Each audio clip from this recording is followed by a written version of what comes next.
ESG was everywhere. Now, 2024, tumbleweed. Was it all just a meaningless marketing exercise? Or has the way people invest our pensions and our savings, has that genuinely changed? ESG is the next evolution of capitalism. When we talk about ESG, we are talking about the future of humankind. The story of ESG is a multi-trillion-dollar marketing scheme. It's a story about hype, ambition, humanity responding to a set of inconvenient truths with something short of real solutions. The ESG hype cycle is over. Those three letters may even disappear, and we're going to move to a much, much better place because of it. ESG is trying to think of ways to invest money in companies, whether they are company bonds or stocks, in a way that helps the environment rather than hurts it, in a way that advances social aims rather than harms them, and in a way that encourages companies to be governed properly, soundly, with lots of checks and balances and with appropriate controls. So the E is environmental, the S is social, and the G is governance. The term became trendy in the aftermath of the Paris Agreement in 2015 to keep global warming well below 2 degrees above pre-industrial levels. There was quickly a realization that the private sector would have to play its part in that. I'm Nicolai Tangen, and I'm the CEO of the Norwegian Sovereign Wealth Fund. We run $1.6 trillion, and we own roughly 1.5% of all the listed equities around the world. ESG is very, very important. Climate is a financial risk. Now, we are invested in all the companies across the world, and so if one company pollutes, we will pick it up in the rest of the portfolio. If you have a long-term view and you really care about both the climate and the financial returns, you have to care about these things. There was a period in the late 20-teens when I couldn't pick up the phone or open up my email without being bombarded with people just desperate to talk to me about their ESG credentials. And now, 2024, tumbleweed. It does not come up in conversation at all. The excitement around ESG reached its peak in 2021 at the COP26 climate conference in Glasgow in the UK. There was a big announcement, the Glasgow Financial Alliance for Net Zero. Most of the biggest financial institutions in the Western world declared their support for efforts to reach net zero carbon emissions. But there is a big difference between declaring one's support and actually acting on it. I feel the ESG hype cycle is over. I think we are at that point of disillusionment. The ESG party as we know it is over. So I would think about the ESG industry as having produced some good things that we need to keep, some bad things we don't. ESG is here to stay, but it's not going to be a linear journey. The question is, who killed the ESG party? There's a number of suspects. Our first suspect is Vladimir Putin. One of the really big moments for the ESG industry was that invasion of Ukraine. Higher hydrocarbon prices just following the Ukraine invasion, the higher cost of capital with the increase in interest rates have hurt the performance of ESG-driven strategies. So if you're an ESG investor during that period, then you are dramatically underperforming the wider market, which is being buoyed by oil and gas stocks. Russia's invasion of Ukraine had the effect of putting more focus on energy security and safety rather than thinking about climate. While markets were going up and everyone was safe, we could spend all our time arguing about E, S, and G. As soon as the world got scarier, add a bit of COVID, plus a bit of geopolitical tension, war, warheads, invasion, tanks. Suddenly we all woke up and went, boy, oh boy, this stuff is immaterial compared to what's going on in the real world. Surely it makes sense to help fund the companies that provide the ammunition that countries need to defend themselves from hostile actors. And this was one of the things that made people think, hang on, do these criteria actually make any sense? People forget that the oil and gas sector, the energy sector, has underperformed the S&P 500 for the last 10 years. People keep waiting for the last hurrah. When will it finally make me more money than my tech investments? And you get the war in Ukraine, you get this spike. Get off of fossil fuels. If they're the cause of the problems, move quickly away from the cartel of fossil fuel providers and move to this new system, wind and solar. If you can capture it and store it, and you can make it a source, you don't need to be transporting it around the world, having wars intervening with your pipelines and so on. Our next suspect is Tucker Carlson. He was instrumental in leading this US political backlash against ESG. Because of ESG, Germany is now rationing electricity. Because of ESG, farmers are in revolt in the Netherlands. Carlson is arguably more responsible than any other individual for dragging ESG into the heart of the culture wars. Carlson helped to move the political needle in such a way that we've now seen very high-profile politicians, notably Florida Governor Ron DeSantis, talking about ESG all the time. We've seen financial institutions under really quite serious pressure through various means, including withdrawing billions of dollars in portfolio assets from certain asset managers, which is what some Republican state governments have been doing. It's not really that surprising, therefore, that a lot of them are at the very least going a lot quieter on all this ESG promotional stuff. Separately to GFANZ, there's been another initiative, also very important, called Climate Action 100+. Asset managers using their clout to put pressure on the companies that they invest in. The first phase was very much focusing on disclosures. Second phase was what companies were actually doing. So we're no longer just talking about disclosing data, we're talking about companies taking action to reduce their emissions. Some of the members, particularly US members, BlackRock, JP Morgan Asset Management, PIMCO, Invesco, State Street, at this point they got worried. It might not be in the interests of their clients, of their investors, for these asset managers, to be telling all these companies to reduce their emissions.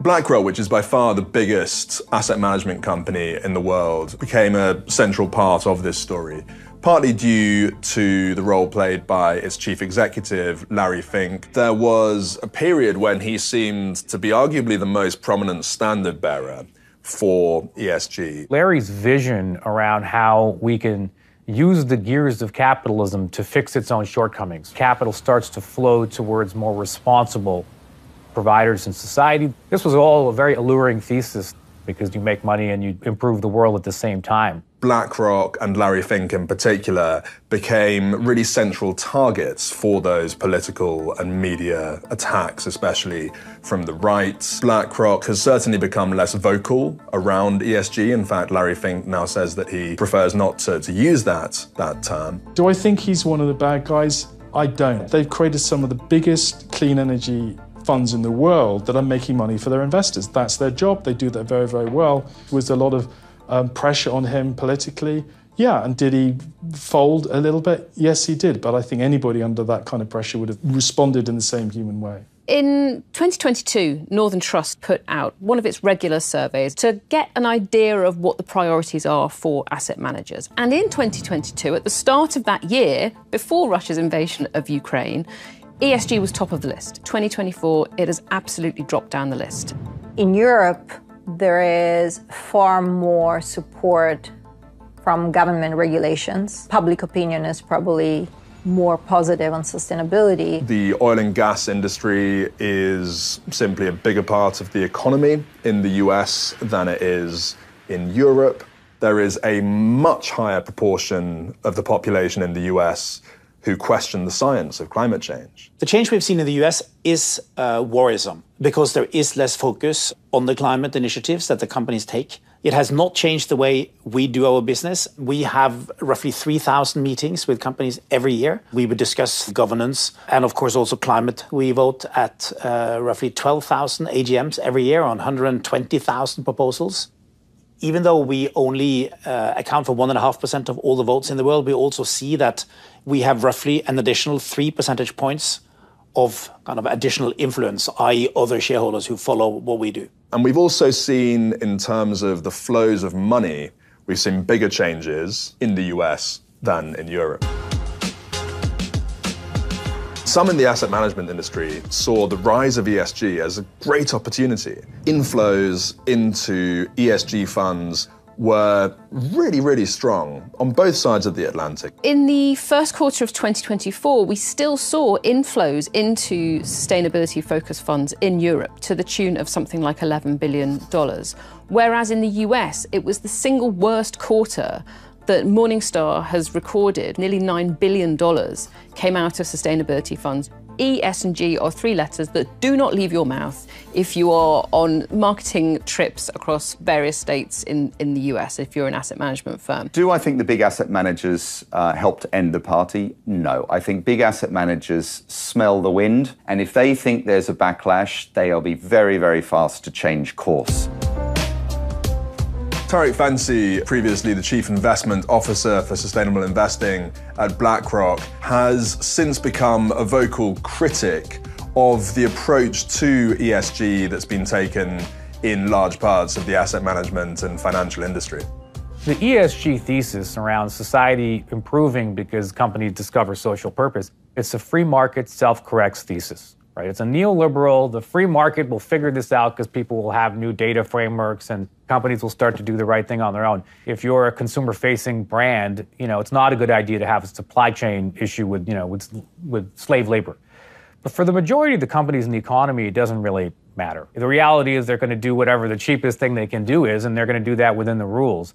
And I don't think that we should impugn business people for making the decisions that are in the interest of their shareholders. They're playing the game exactly the way they should be. And his argument is that the appropriate response to climate change and these other challenges must involve policy from democratically accountable governments. What do we actually need to do to address some of these problems? And where does that incur short-term sacrifice? And how do we impose those sacrifices in a way that's mandatory and systemic? Maybe in the absence of serious government action, there is a real tension between fiduciary duty and the kind of action that Climate Action 100 Plus was calling for. You should have a reasonable expectation that wherever you've got your pension money parked, someone somewhere is doing the best possible job they can to make as much money for you as possible. How would you feel if the asset manager running your pension plan made certain ESG assumptions that you don't agree with? And what happens if those assumptions are wrong? They're too severe. And that actually costs you 2 to 3% a year on financial performance. I think climate risk, the challenge is that it's quite long-term. So a lot of investment strategies have a horizon that really doesn't think about the long term. If you are a short-term hedge fund, you're going to own the securities for 24 hours, you may not care. But if you are a universal owner that is going to own that securities for 50 years, you are going to care immensely about what's going to happen to that company. In 30 years' time, we could be through 2 degrees, we could be past tipping points, we could be in climate chaos. Investing to avoid that happening is the most responsible thing you could do as a fiduciary. We have one overriding goal with this firm, and that is to make money. Climate is a financial risk. You need to take it into consideration in order to fulfill your fiduciary duty to your investors. Another suspect would be Desiree Fixler. Desiree Fixler was the head of ESG at DWS, big German asset management company spun out of Deutsche Bank. She really exposed the practical problems that big investment firms have, measuring this investment for good and proving this investment for good. There was a tremendous gap between what the company was saying publicly about their ESG capabilities to what they were actually doing internally. You can't mislead your shareholders and investors, you can't misrepresent, and you certainly can't missell your products. Wirecard was placed as a top position in a DWS ESG flagship fund in 2020. So at a time when E&Y won't sign off on their financials, DWS actually upgrades Wirecard on better corporate governance and cites business ethics. Marcus Brown, the CEO of Wirecard, has been arrested. Jan Marsalik is on the run, and the company is insolvent. There was a statement once made that from the CEO, "You and your American friends are paranoid." Is my American friends like, he's talking about this SEC and the DOJ? I was a tremendous pain in the ass.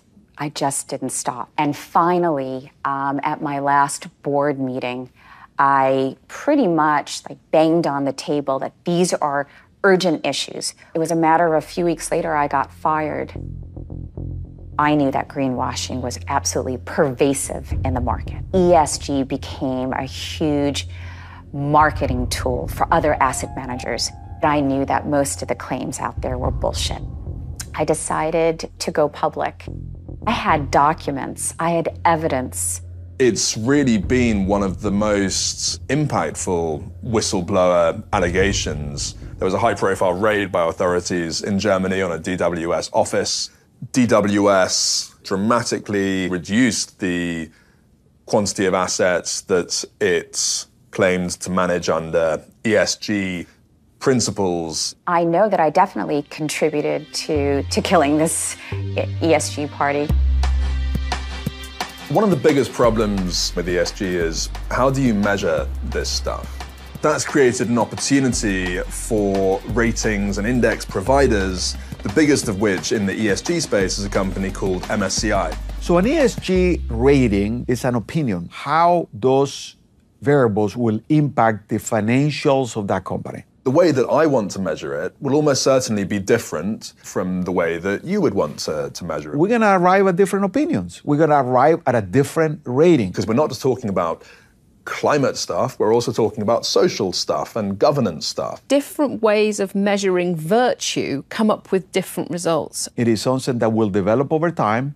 Clearly, it takes effort to understand those characteristics, and it will take even more to price those characteristics into the value of assets and to the allocation of capital. I've had many conversations with clients where they were very confused by some of the rating agencies, where the same company was rated very highly by one agency and very poorly by another agency. Controversy around that industry has led to growing calls to regulate them, and we're seeing movement around that, particularly in the EU. You cannot regulate ratings themselves. Regulation on ESG has to be more on the ingredients that you're using to come up with a rating.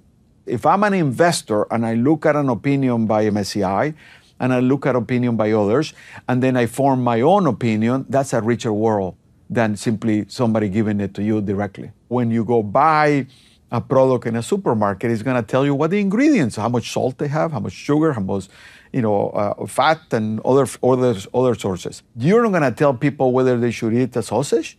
That is a free choice in a society. There is a need to scrutinize data. But in the end, when it comes to opinions rather than data, diversity of opinion actually enhances the investment process.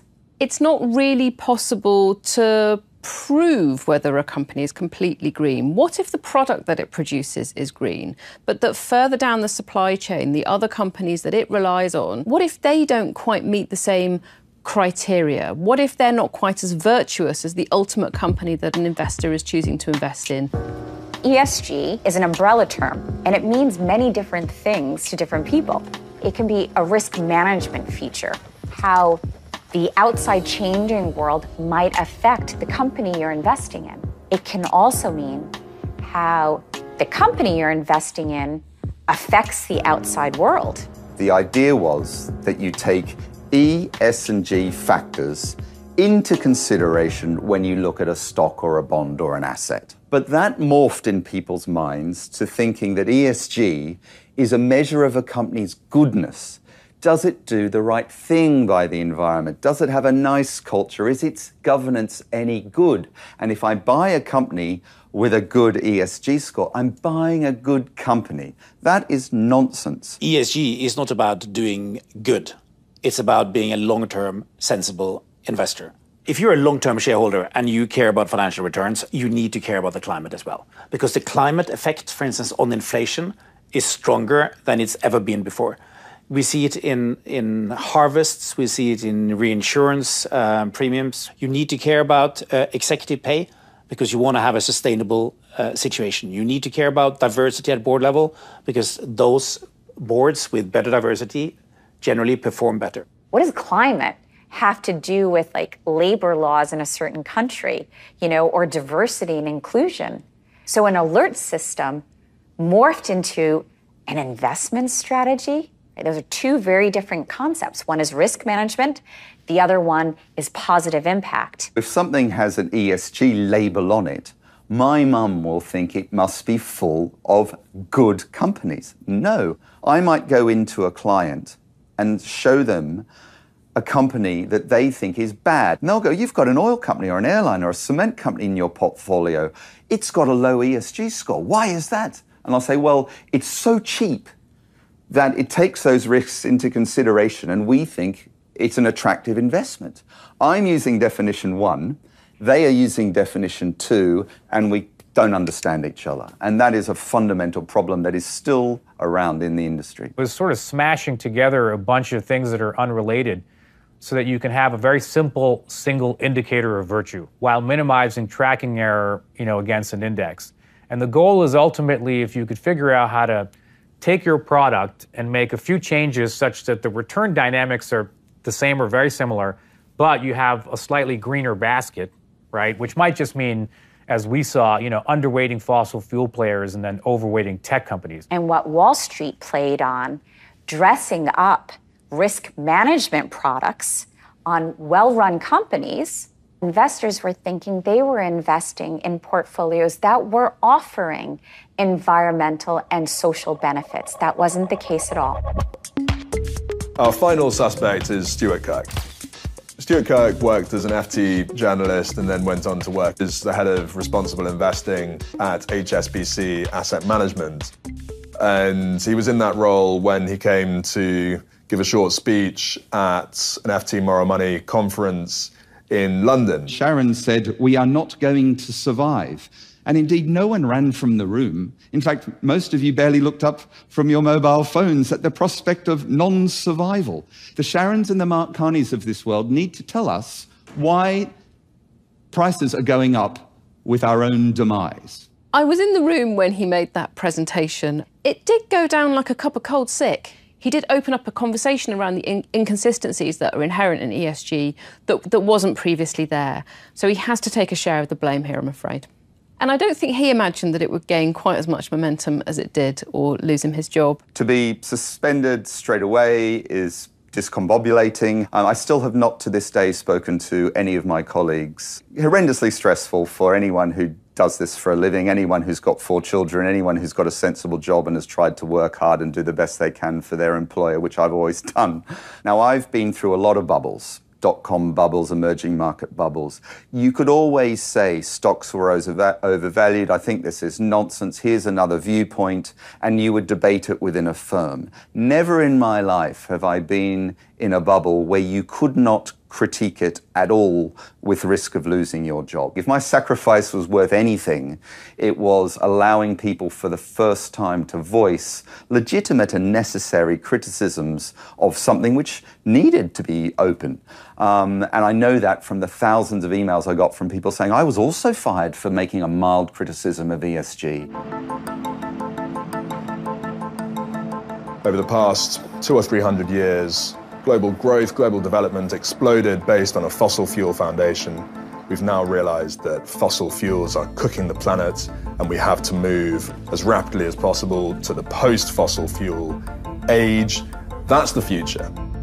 Enormous fortunes will be won and lost as part of this. We need to create new low-carbon performance benchmarks, and that requires a complete rethink by pension fund trustees to reflect this world that we need to build instead of reflecting the world that we're trying to exit. What has gone out of fashion is the term ESG, and maybe that's a good thing. This shouldn't be a party. We're not talking about a party or not a party. We are talking about the future of humankind. A lot of the same financial institutions that are telling us to rely on ESG are active behind the scenes, taking advantage of, traceless and often limitless political spending to influence policy making. We will not be speaking of ESG anymore 5-10 years from now. And that is because sustainability will be embedded in how we invest. What I call option one, ESG as an input, will just melt into the existing investment process and will just disappear because everyone will realize we should all be doing that anyway. The exciting thing will turn to the goodness scores, and funds will be properly labeled, and they'll have a big thing on the top saying, this goodness may affect your returns. And someone will go, you know what? I don't mind 4.5% instead of 6%. And they will choose those funds legitimately, and everyone will be happy.